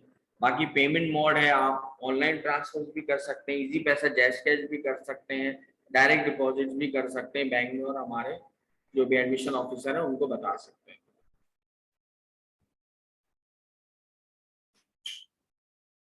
गाइस, ऑनलाइन जो भी हैं सेशन ले रहे हैं डेमो का, जिन्होंने भी ले लिया है और जो यहाँ पर लोग बैठे हुए हैं, हमारी कोशिश यही है जो इसमें बताया भी है हमने कि हम एक जॉब रेडी प्रोडक्ट बनाएं जो कि मार्केट के लिए कंपैटिबल भी हो, कॉम्पिटिटिव भी हो और जॉब में एक्सीलेंस भी दे, और फ्यूचर के लिए उनके लिए वो वाली चीज सीखें, स्किल सीखें जो फ्यूचर में उनके लिए आगे जाके बेनिफिशियल हो। ऑफ कोर्स ये कंप्यूटर अकाउंटिंग को सीखना it's not just limited to the आपकी कि आपका फुल टाइम जॉब है, जैसे हमने पहले डिस्कस किया कि अगर आपको पार्ट टाइम अपॉर्चुनिटीज भी मिल सकती हैं, फ्रीलांसिंग भी कर सकते हैं आप इसके जरिए, तो ये एक ब्रॉडर स्केल में इसको थोड़ा सा अगर हम देखें तो इसकी बैंडविड्थ बहुत ज्यादा है। तो थैंक यू फॉर टुडे कि आप लोगों ने सबने अपना टाइम निकालकर इस डेमो को लिया, और आई होप कि it will create value in your future. और इंशाल्लाह you all will be the most welcome कि आप लोग आए। हाँ, क्वेश्चन के लिए बोला था बट अभी तक कोई आया नहीं।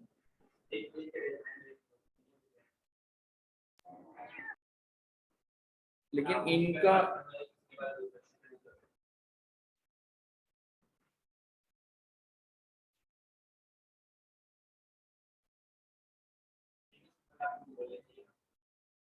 जी जुबैर साहब, कोई क्वेश्चन है आपका? M.Zubair।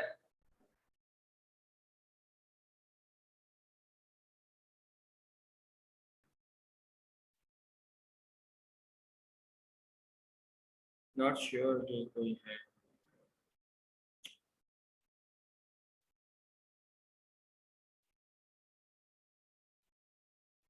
I guess it's over now. सब से पूछ लिया था मैंने बट नोबडी केम बैक। तो अगर किसी का अभी भी क्वेश्चन है तो हम मतलब आप उसको डायरेक्टली अप्रोच करके पूछ सकते हैं, तो I answer you even after the class अगर किसी को कोई। बट ये कि it should be like. Sir freelancing वाला, जी फ्रीलांसिंग नहीं होता जो फ्री में जो करवाते हैं कोर्स वगैरह? जी, आपकी आवाज क्लियर नहीं आ रही।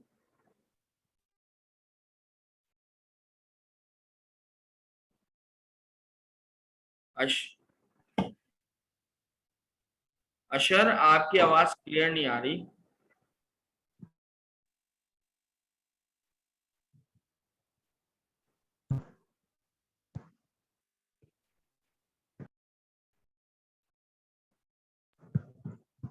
सर मैंने कहा है जो फ्रीलांसिंग वाला कोर्स नहीं करवाते वो वाला, इसमें तो फीस बहुत ज्यादा है।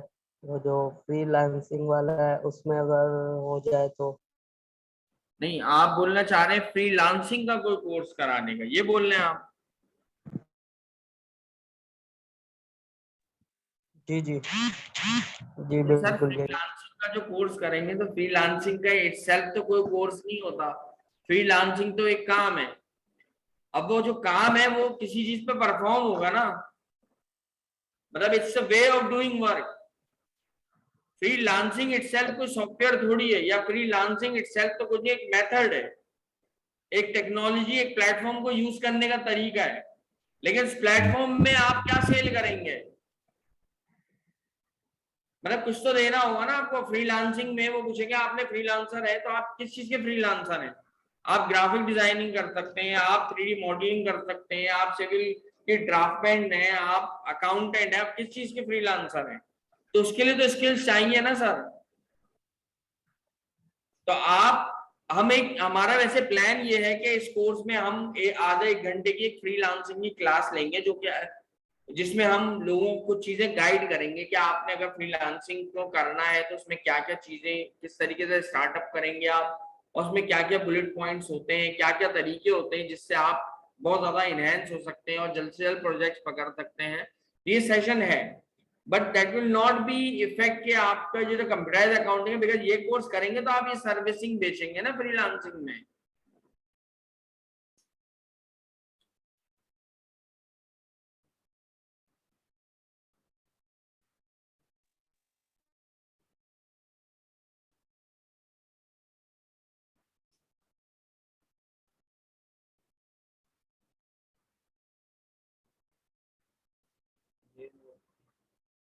मेरे ख्याल से अशर आपको मिल गया आंसर।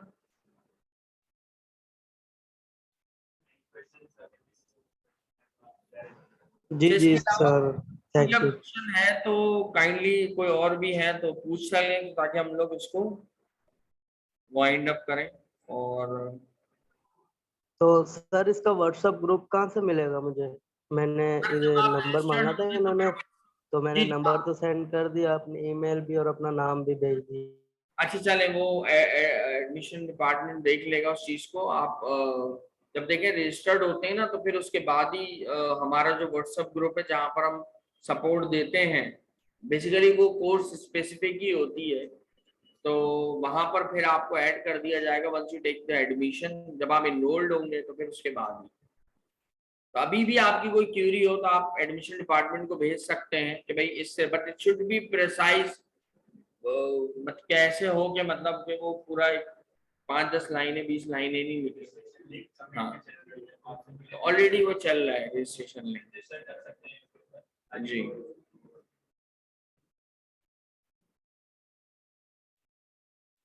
ठीक है, तो गाइस आज का सेशन यहीं पे खत्म करते हैं, और ठीक है चलें, अल्लाह हाफ़िज़, गुड बाय। सर जी जी,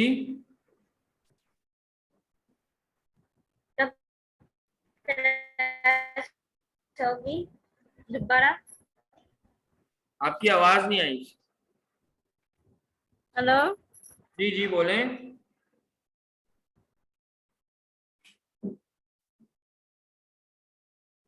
हेलो, जी जी,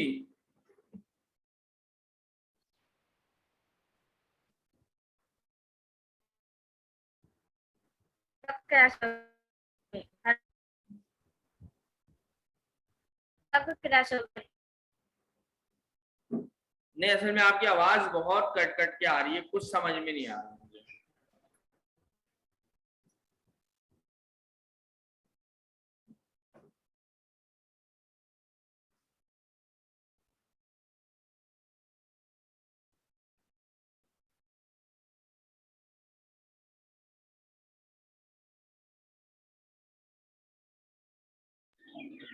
जी अस्सलाम वालेकुम सर। जी बोलें। हेलो जी सर, ये हमें इसमें कंप्लीट अकाउंटिंग साइकिल जो है वो कंप्लीट करेंगे सर? जी, इसमें देखें हम लोग अकाउंटिंग का इंट्रोडक्शन भी है, फिर अकाउंटिंग की साइकिल भी है, अकाउंटिंग की जनरल एंट्रीज कैसे परफॉर्म होती हैं, पूरी साइकिल हम परफॉर्म करेंगे सर। मतलब इंशाल्लाह वो जो शुरू के 3 मॉड्यूल बताए हैं उसके बाद आप लोग you will be able to do accounting work by self. वो आराम से हो सकता है, आप किसी भी जगह पर डेली बेसिस पे एज अकाउंटेंट ज्वाइन भी कर सकते हैं सर यानी एडजस्टेड ट्रायल बैलेंस और वर्कशीट वगैरह वो कंप्लीट सारी चीज़ें करेंगे? जी जी, इसी में ही करेंगे। वर्कशीट वगैरह भी सर इसमें कंप्लीट, एडजस्टेड ट्रायल बैलेंस और वर्कशीट? नहीं होती वर्कशीट, बेसिकली एक आप एकेडमिक साइड पे जा रहे हैं, वर्कशीट नहीं कवर होती क्योंकि वो बेसिकली एक वे है काम करने का, तो हम उसको अकाउंटिंग के पार्ट में नहीं लेके आ रहे कि आप वर्कशीट, क्योंकि वर्कशीट हर जगह बनाई नहीं जाती, पहली बात ये। अब मॉडर्नाइज उसमें तो वर्कशीट बनती नहीं है, तो हम ये होगा कि जो आपकी अकाउंटिंग साइकिल है उसके अंदर वर्कशीट नहीं होती है। एक अकाउंटिंग साइकिल, एक जगह अकाउंटिंग परफॉर्म करनी है आपने, तो वो जनरल एंट्रीज डालेंगे, फिर लेजर्स बनेंगे, ट्रायल बैलेंस बनेंगे। अब उसमें वर्कशीट अगर जरूरत है तो आप वर्कशीट, वैसे तो खैर हमारे इसमें कवर्ड नहीं है, और वर्कशीट उसमें है क्या, मतलब उसमें भी तो आप अकाउंटिंग साइकिल ही लिख रहे होते हैं ना सारी। अगर आप वर्कशीट्स को देखेंगे तो वर्कशीट कैसे होती है। सर उसमें बेसिकली जैसे एडजस्टेड ट्रायल बैलेंस डाल के फिर हमें इनकम स्टेटमेंट बैलेंस शीट वगैरह यही लेके उसको। जी जी जी, वही मैं बता रहा हूँ, ये वर्कशीट नहीं कहलाती, ये सारी अकाउंटिंग साइकिल का पार्ट है। आप इसको एकेडमिकली साइट पर देख रहे हैं कि एकेडमिकली वर्कशीट जो बनती है, आप अकाउंटिंग साइकिल को लर्न कर लें। Worksheet is not important, worksheet तो एकेडमिकली आपका पेपर वाला उस तरह का नहीं होता कंपनी के अंदर। कंपनीज में जो चीजें चाहिए होती हैं एज एन अकाउंटेंट, वो सारी आप you will get it.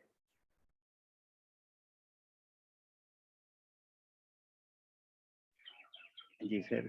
Sir sir manual जैसे वॉचर वगैरह वहाँ वो भी हम इसमें सब वो चीज़ें कवर करेंगे?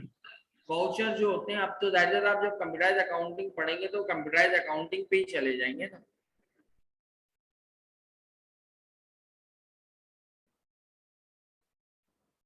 जी सर, थैंक यू सर। ठीक है, चलो।